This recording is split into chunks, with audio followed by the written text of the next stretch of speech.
समझे है उसने।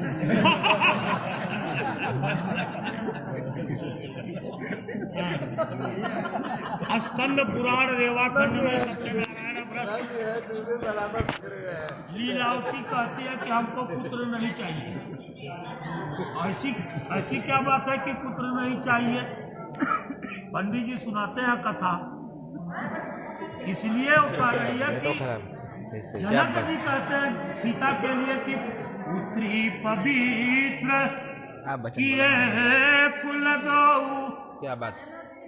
राम वन गमन के समय जनक जी जब पहुंचते हैं वहाँ चित्रकूट तो उन्होंने यही कहा, और वही बात लीलावती कह रही है कि पुत्र एक कुल को पवित्र करता है, और यही बात जनक जी वहाँ कह रहे हैं कि हमारे कुल को सीता तुमने पवित्र किया और राजा दशरथ की।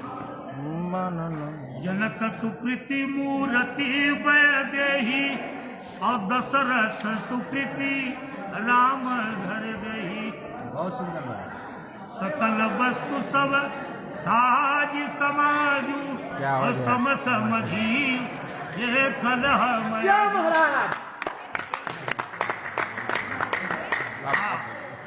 भी हम देखा है जू। हे प्रभु क्या बात है? हे महाराज भी हम देखा है जू। बना था काम। अरे यार सच में तू आज पैदा करता है, सुर्खी बनवाता है अपने राज्य वो लोन तो ब्याह होगा, वो लोन तो मजा लेगा। तू है सुने के है, तू सुना। हाँ और चीज चाहे जौन बतिया बस। महाराज रच के आवाज में थम के बढ़िया सुनाओ, सब शांत रहे भाई जरा। हाँ कन्या कह रही है मैं एकदम व्रतो व्यापम यज्ञदानम सहतम यदि कर्म कुर्या कामांगमायामि तदा त्वदीयं जगात्वाक्यं प्रथमं कुमारी। कि तमाम तीर्थ यात्रा किया, माता जी का पूजन किया, सब दबा मत नीचे रखा ना तुझे। महाराज बोलो। हाँ बोला माई। इसको फिर से कह देंगे एक दिन पे।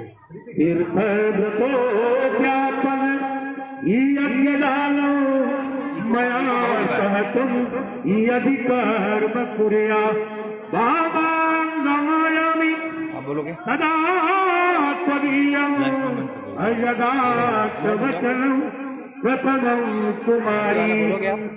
पहले वाक्य में कन्या कह रही है देवी देवताओं का पूजन किया, जैसे माता जी का पूजन करने के बाद अब मंडप में गई है। माने सीता जी भी माता जी हैं और भवानी भी माता जी हैं। उसी तरह कन्या कह रही है कि मैं देवी देवताओं का पूजन किया, व्रत किया, तीर्थ किया, तब इतनी मेहनत के बाद आप हमको प्राप्त हुए हैं। दूसरे वाक्य में कह रही है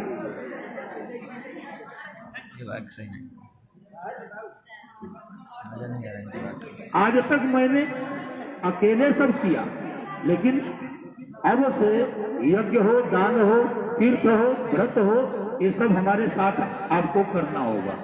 ठीक दूसरे वाक्य में कह रही है अव्यय प्रधान रमराल पितृ तव्य प्रधान यदि पूजये था कामांगमायामि तदा त्वदीयं जगात कन्या वचनं द्वितीयम्।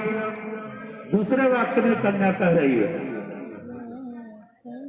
हव्य क्या होता है, कव्य क्या होता है। अगर हम देवताओं के लिए कुछ आहुति दे रहे हैं तो हव्य, पितरों के लिए जब कर रहे हैं तो कव्य। बहुत सुंदर। और हमारे आने वाली पीढ़ियां किसके आशीर्वाद से आगे बढ़ती हैं? पितरों के आशीर्वाद से। जब पितरों का आशीर्वाद रहेगा तब जाकर के हमारी संतति आगे बढ़ती चली जाएगी। कोई रुकावट होता है, विलंब होता है, तो इसलिए पितृदोष माना जाता है। और पितरों को हमेशा खुश रखना चाहिए। कम से कम न याद रहे तो अमावस्या को दही भात दे देना चाहिए। अब बहुत सुंदर उपाय है जीवन आगे बढ़ाने का। यह काम हत्या और कव्य दोनों आप हमको साथ में लेकर के करें। तीसरे वाक्य में कन्या कह रही है कुटुंब रक्षा भरणे यदि त्वं कुर्यात् पशूनां परिपालनं च वामाङ्गमायामि तदा त्वदीयं जगात् कन्या वचनं तृतीयम्। कन्या तीसरे वाक्य में कह रही है कि परिवार गाय अब तो लोग नहीं रख रहे हैं, व्यापार गाय बैल पशु और जो व्यापार करेंगे हमारी अनुमति लेकर के खरीदना और बेचना आपको ये स्वीकार करना होगा। माने आप जो कार्य करें हमारी सहमति लेना आपको। आगे चौथे वाक्य में कह रही है कन्या आय व्यय धान धनिका विकान दृष्ट्वा निवेशम च गृहे निदध्या वामाङ्गमायामि तदा त्वदीयं जगात् कन्या वचनं चतुर्थकम्।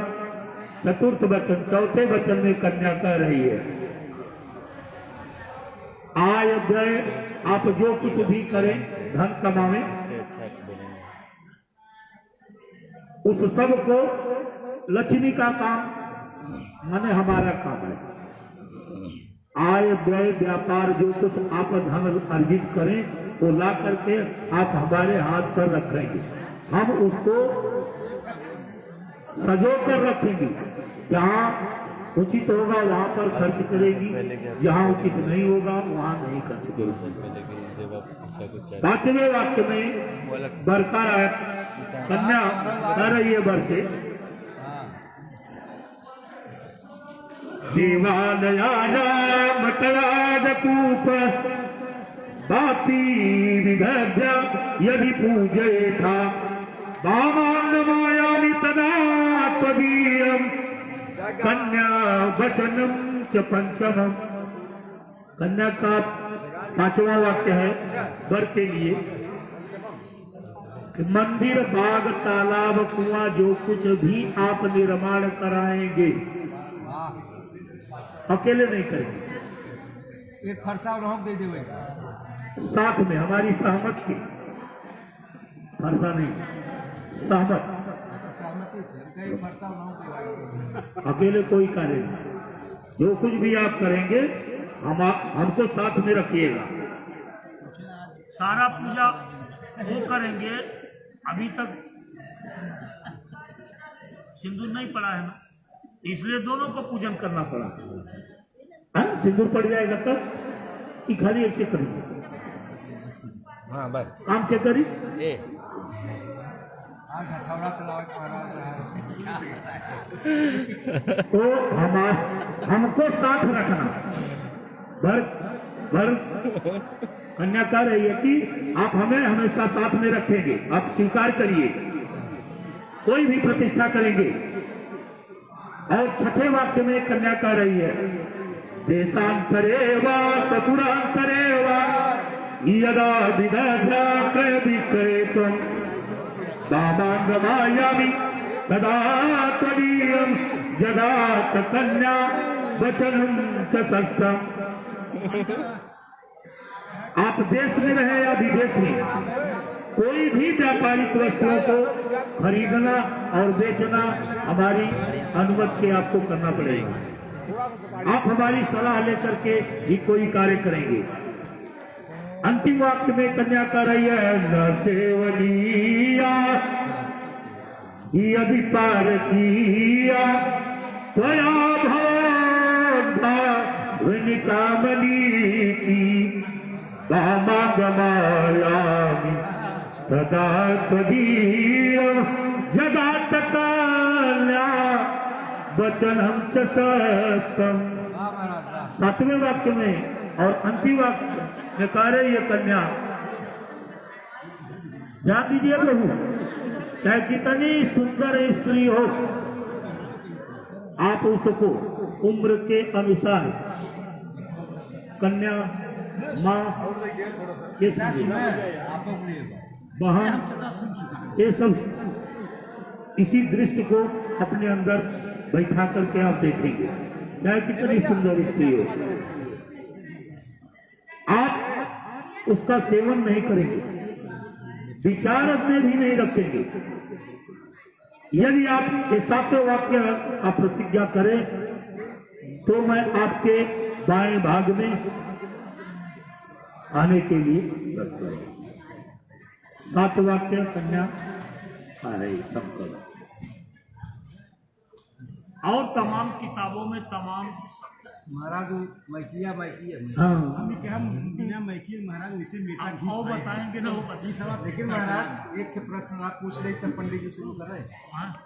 एक प्रश्न आप पूछ ले तब पंडित जी शुरू कर रहे हैं। ये महाराज आज 5 वाक्य वचन जो लड़की जो है, जो कन्या बताती है, ये सबको आपको पालन करना पड़ेगा। हाँ हाँ जो 7वां वचन है, उसने बताया किसी भी सुंदर स्त्री को आपको अपने विचार में नहीं बैठाना है।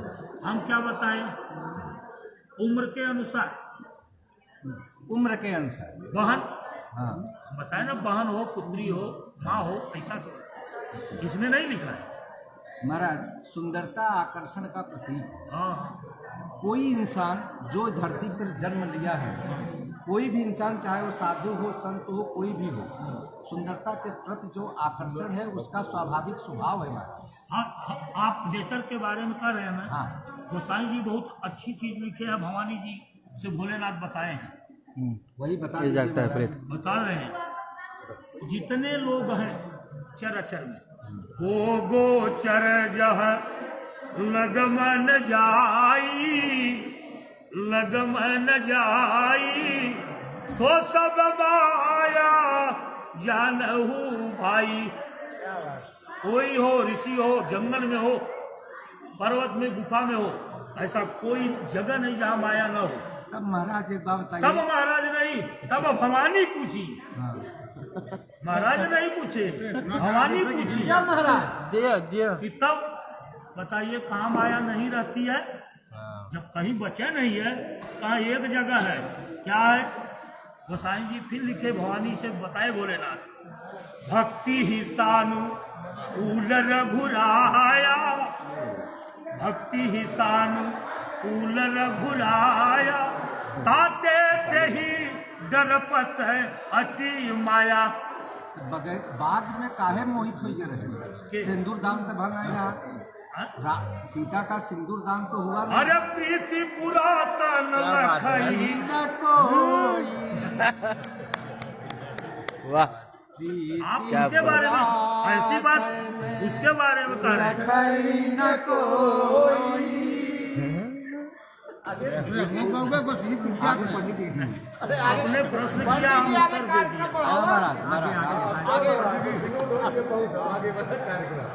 आपने प्रश्न किया तो हम बता रहे। कन्या पक्ष से 7 वचन, जिसे जीवन के 7 सूत्र भी कहे जाएं तो कम नहीं होगा।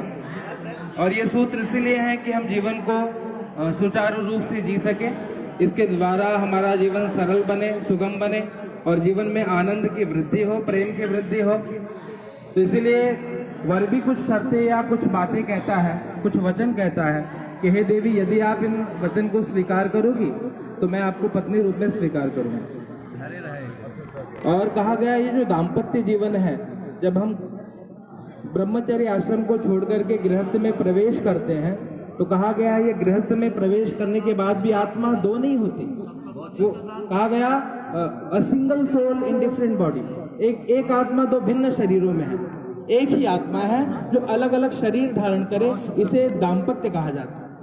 तो इसीलिए कहा गया कि हमारे विचार एक समान हो, हमारी दृष्टि एक समान हो। यदि जीवन में प्रेम बढ़ेगा कैसे, ये सूत्र बताए गए हैं इन शर्तों में। जीवन में प्रेम तब बढ़ेगा जब आप एक दूसरे के भीतर अच्छाइयों का दर्शन करोगे, अपने आप प्रेम बढ़ेगा। और याद रखना, गोस्वामी तुलसीदास जी महाराज बड़ी सुंदर बात कहते हैं बहुत बढ़िया कि तत्व इस जगत में जो कुछ भी है, कहा जड़ चेतन गुण दोषमय विश्व की न करता, संत हंस गुण गहि पया परिहरिवारी विकार। सब में गुण है, सब में दोष है, सब में अच्छाई है, सब में बुराई है। करना क्या है? अगर आपको किसी से प्रेम करना है, आप उसके भीतर अच्छाइयों का दर्शन करें, प्रेम बढ़ता चला जाएगा। अगर आप उसके भीतर दोष का दर्शन करोगे, कमियां ही निकालने लग जाओगे, याद रखना आपको कभी कोई जोड़ कर नहीं सकता। इसलिए जीवन पर्यंत यदि साथ रहना है तो प्रयास करना कि एक दूसरे के भीतर अच्छाई देखना। लोग तो चाहते हैं कि आप लड़ो झगड़ो, लोग चाहते हैं कि भैया किसी प्रकार से उनको आनंद मिले, उनको इस प्रकार से विरोध से आनंद मिले, लेकिन फिर भी जब हम गृहस्थ में प्रवेश कर रहे हैं तो इन सूत्रों का यदि पालन करेंगे तो एक दूसरे के प्रति प्रेम बढ़ेगा। वर की 5 शर्तों में पहली शर्त क्रीड़ा शरीर संस्कार समाजो सब दर्शनम हास्यम परिगृहेयानम त्यजेत प्रोषित भर्तृका। बड़ा प्यारा शब्द आया, प्रोषित भर्तृका। भर्तृका मतलब अपने पिता के घर में पालित है कन्या। पिता के घर में जब कन्या पाली जाती है तो कन्या पूरी तरह स्वतंत्र होती है, कोई बंधन नहीं है, वो जैसे चाहे वैसे रहे, जो चाहे वो बोले, जहां चाहे वहां जाए, कोई रोक टोक नहीं है। लेकिन यहाँ पे कहा गया कि हे देवी, ये तो आपके ब्रह्मचर्य आश्रम की बात रही, अब आप गृहस्थ में प्रवेश कर रही हो तो आपको कुछ नियमों का पालन करना पड़ेगा। जैसे जब घर में खेल कूद करते थे तो कोई बात नहीं, पर अब यहाँ पे ये जब को हो, मतलब क्रीड़ा हो, शरीर का संस्कार हो, किसी समाज में उत्सव में जाना हो या हास्य करना हो, दूसरे के घर जाना हो, ये सब आपको यहाँ पर आकर के छोड़ना होगा। बहुत सुंदर। ये सब को अगर आपको करना भी है तो कहा मेरे परिवार में मेरे माता पिता से आज्ञा लेकर के जाइए। स्त्री का धर्म क्या है? का एक ही धर्म एक व्रत नेमा, काय बचना मना पति पद प्रेमा। स्त्री का धर्म ही एक है कि वो तन मन धन से अपने पति की सेवा करे। और क्या करे? सास ससुर गुरु सेवा करही, पति रुख लखी आयु अनुसर। पति का रुख देख करके घर में आज आपके एक नए माता पिता हैं। अब यहाँ पर जब मेरे घर आ रहे हो तो मेरे माता पिता आपके माता पिता हैं और आपके माता पिता मेरे माता पिता हैं, क्योंकि हम लोग अब अलग नहीं हैं, अब हम एक हो गए हैं। तो जब हम एक हो गए हैं तो आप मेरे माता पिता को, जैसे आज तक आप अपने माता पिता से प्रेम करते थे, आप मेरे माता पिता से प्रेम करिए। मेरे घर में कोई अगर मेरे गुरु आए या कोई श्रेष्ठ व्यक्ति आए, उसका सम्मान करिए। याद रखना, इस जगत में आपको जो कुछ भी प्राप्त करना है वो आपको देना सीखना होगा। अगर आप परिवार में आकर के प्रेम बांटोगे, सब आपसे मिलकर के प्रेम करेंगे, और अगर घर में आप द्वेष करोगे तो सब मिलकर के आपसे द्वेष करना प्रारंभ करेंगे। तो हो सकता है परिवार में आके सबसे प्रेम करिए, जैसा प्रेम अपनों से था वैसा प्रेम यहाँ पे सबसे करिए। दूसरे वाक्य में कहता है विष्णुर्वैश्वानर साक्षी ब्राह्मण ज्ञाति बांधवाः पंचमं ध्रुवमालोक्य ससाक्षी त्वं ममागता। कहा ये विवाह जो हो रहा है इसमें 5 लोग साक्षी हैं। कौन साक्षी हैं? कहा भगवान नारायण साक्षी हैं, जो हरि व्यापक सर्वत्र समाना प्रेम ते प्रकट होई मैं जाना। तो प्रेम स्वरूप मेरे परमात्मा प्रेम रूप में ही यहाँ पे विद्यमान है, और यहाँ पे जो लोग बैठे हैं वो प्रेम के डोर के कारण यहाँ पे बंधे हुए हैं, नहीं तो लोग चले गए होते। और कहा गया ईश्वर को कौन प्यारा? कहा राम ही केवल प्रेम प्यारा, प्रेम प्यारा जानी ले जो जान निहारा। प्रेम एक ऐसा तत्व है जो परमात्मा को भी प्यारा है। प्रेम कुछ और नहीं, प्रेम साक्षात भगवान है। इसलिए क्या कहा? भगवान नारायण यहाँ पे साक्षी हैं। दूसरे साक्षी हैं भगवान वैश्वानर, मतलब भगवान अग्नि देवता। तीसरे हमारे पक्ष के जो ब्राह्मण देवता यहाँ पे विद्यमान है वो भी साक्षी, उनकी उपस्थिति में यहाँ पे विवाह हो रहा है। चौथा ज्ञाति बांधवा, जो हमारी जाति के बंधु बांधव आकर के यहाँ पे बैठे हैं वो भी साक्षी हैं। और 5वां कौन साक्षी? का पंचवम ध्रुव आलोक्य, का ऊपर देखिए वो जो ध्रुव तारा है ना रात्रि के समय, वो भी साक्षी है। और इन 5 के साक्षित्व में मैं आपको पत्नी रूप में स्वीकार कर रहा हूँ। तो आप मेरे परिवार से प्रेम करने का प्रयास करिए और मैं भी आपके परिवार से प्रेम करूंगा, क्योंकि आज ये परिवार मेरा तेरा नहीं है, ये परिवार हमारा होगा, इसलिए प्रयास करिएगा। तीसरे वाक्य में वचन कहता है, बहुत सुंदर वचन है ये, तव चित्तम मम चित्तम वाच्या वाच्यम न लोपयेत व्रते में सर्वदा देयम हृदये संवरानने। आजकल गृहस्थ खंडित हो जाते हैं, परिवार टूटते जा रहे हैं। कारण क्या है? कहा तव चित्तम मम चित्तम वाचा वाच्यम न लोपयेत। अगर हे देवी, कभी कभी ऐसा हो सकता है कि मैंने क्रोध में आकर के या किसी आवेश में आकर के कुछ आपको भला बुरा कहा, तो आप उस समय अपने आप को शांत रखने का प्रयास करिए। जब कभी आपको क्रोध आएगा, मैं स्वयं को शांत रखने का प्रयास करूंगा। और कहा हम दोनों का चित्त एक समान होना चाहिए, वाच्या वाच्यम न लोपयेत। एक व्यक्ति यदि गर्म है तो दूसरे को नर्म बनना पड़ेगा, दूसरा यदि गर्म हो कभी तो सामने वाला नर्म हो जाए। इससे होगा क्या? गृहस्थ बड़े आनंद पूर्वक बीतने लगेगा। क्या करिए? कहा हम दोनों के विचार एक समान हो। कभी आपको जो कुछ प्रिय लगे और वो कुछ ना हो तो आप उसे मेरा प्रिय मान करके स्वीकार कर लीजिए। जैसे उदाहरण बताऊं कि कबो कबो मान ला हमका करेला निकना लगी है, बन जाए, तब भी हम कंप्लेन न करा, प्रेम से खा ले, है ना। और कभी कभी अगर मान लो आपको बैंगन प्रिय नहीं है और बन गया, तो आप भी उसको प्रेम से खा लेना। तो इससे होगा क्या? एक दूसरे में विरोध ना हो, ऐसा ही ना हो, ऐसा भी हो जाए तो चलेगा।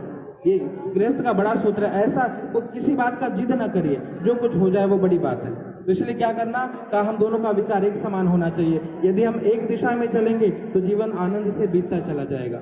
चौथे वचन में वर कहता है, मम तुष्टिश्च कर्तव्या बंधुनाम भक्तिरादरा। मेरी खुशी के लिए काम करना। क्या करना? कहा मेरे बंधु बांधवों का आदर करना। जो मेरे इष्ट मित्र हैं, जो मेरे बंधु बांधव हैं, जो मेरे भाई हैं, छोटा भाई, माता पिता, मेरी खुशी के लिए उनसे प्रेम करना, मेरी खुशी के लिए उनका आदर करना। ममाज्ञया परिपाल्ये शाम पातिव्रत परायणे। और मेरी आज्ञा का पालन करने के लिए स्त्री का कहा गया, स्त्री की कोई गुरु नहीं होते। स्त्री का गुरु कौन? कहा स्त्री का गुरु उनका पति होता है। तो इसलिए कहा मेरी आज्ञा यदि आप स्वीकार करना तो अपने पातिव्रत धर्म को पालन करने का प्रयास करना। पंचम वाक्य में वर कहता है, बिना पत्नी कथम धर्म आश्रमाणाम प्रवर्तते तस्मात् त्वं मम विश्वस्ता भववामांगगामिनी। यदि इस प्रकार से इन बातों को आप हृदय में धारण करोगी तो ये मैं आपको बात बताऊं, पुरुष कभी पवित्र नहीं हो पाता। पुरुष गृहस्थ में जाने के बाद ही पवित्र होता है। इसीलिए बिना विवाह के यज्ञ में बैठने का अधिकार प्राप्त नहीं है। आप यज्ञ नहीं कर सकते, आप पूजन नहीं कर सकते, आप बड़े बड़े यज्ञ अनुष्ठान नहीं कर सकते। तो हे देवी, आपके बिना मैं अधूरा हूँ और मेरे बिना आप अधूरे हो। हम दोनों एक दूसरे के पूरक बन जाएं, हम दोनों एक दूसरे के ऐसे मित्र बन जाएं कि मेरे बारे में सारी बातें आपको पता हो, आपके बारे में सारी बातें मुझे पता हो, ताकि बाहर का कोई व्यक्ति हमारे बीच के संबंध को खराब न करे। प्रयास करिएगा। और बिना पत्नी की कोई ये गृहस्थ धर्म पूर्ण नहीं होगा। इसलिए मैं आपको पत्नी रूप में स्वीकार करता हूँ। प्रेम से बोलिए लक्ष्मी नारायण भगवान की।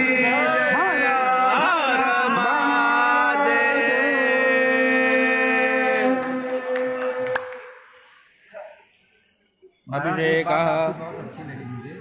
आपने बताया आगे आपने जो कहा सारी चीजें एक ही है, आत्मा जो है दोनों की मिला करके एक ही है। हाँ गुरु जी, आगे बढ़ाओ जाए। हाँ बिल्कुल, समय बहुत हो रहा है। चल तुरंत।